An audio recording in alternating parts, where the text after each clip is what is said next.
If you are new to Tales by Savvy Sam, please like, share, and subscribe so you don't miss more powerful life stories that touch the heart and teach real lessons about love, loyalty, and destiny. Obi was not a perfect man, but he had something many people overlook: a heart that could love deeply and without conditions. He grew up in a small village in Imo State, Nigeria, where he learned early that life rewards hard work more than grammar. Obi was not fluent in English, but he could build 4 houses in the time it took some people to write one long English sentence. By his early 30s, Obi was already a wealthy man. He owned several trucks used for sand supply, 3 shops stocked with building materials, and a block industry that never rested.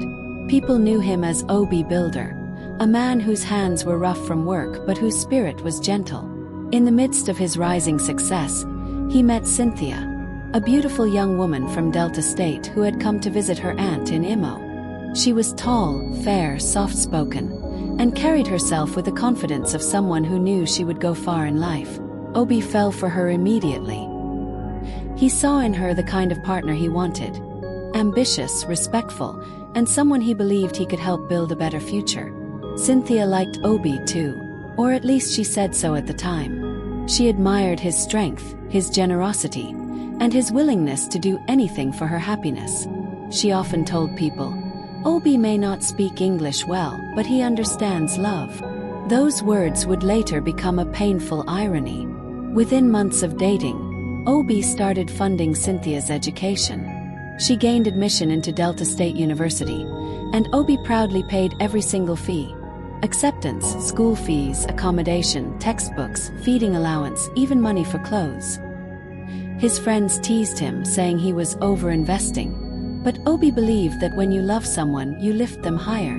Every month, he drove from Imo to Delta just to see her. Sometimes he arrived with bags of rice, crates of drinks, and anything he thought would make her school life easier. Cynthia enjoyed this attention. Her friends envied her, often asking, "Where did you see this kind of man?" And she would smile shyly, pretending to be humble, though inside, she enjoyed being treated like a queen. In her second year, Obi decided to build her a house in her village. "Yes, I know it is not yet time," he told his friends, "but when a woman will be your wife, you prepare for the future early."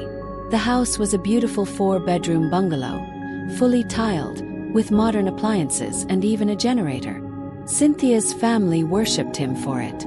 They called him "our in-law" and bragged about him to their neighbors. Obi believed he was securing a future with the woman he loved. But as Cynthia continued school, something inside her slowly changed. Education came with exposure, and exposure came with new desires. She started feeling embarrassed introducing Obi to her friends.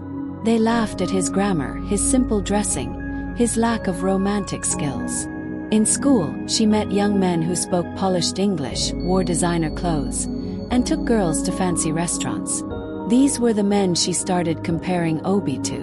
Among them was Jay, a final-year student who had smooth skin, a sweet tongue, trendy outfits, and just the right height that made Cynthia blush whenever he stood close. Jay didn't have money, but he had swagger, charm, and confidence. He told Cynthia everything she wanted to hear. "You deserve better. You're too beautiful to end up with a local man. You need someone who understands your class. You can't marry an illiterate."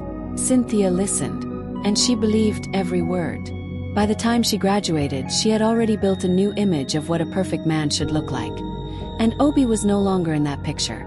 But Obi, blinded by love, had no idea the storm forming ahead. After her graduation, Cynthia became distant. She no longer picked Obi's calls quickly. She often claimed she was busy. She returned to her village but avoided visiting Obi. Rumors began spreading. People whispered. Some even warned Obi, "Your woman don day change. She don see fine boy for school. She no want you again." But Obi dismissed them. "Cynthia loves me.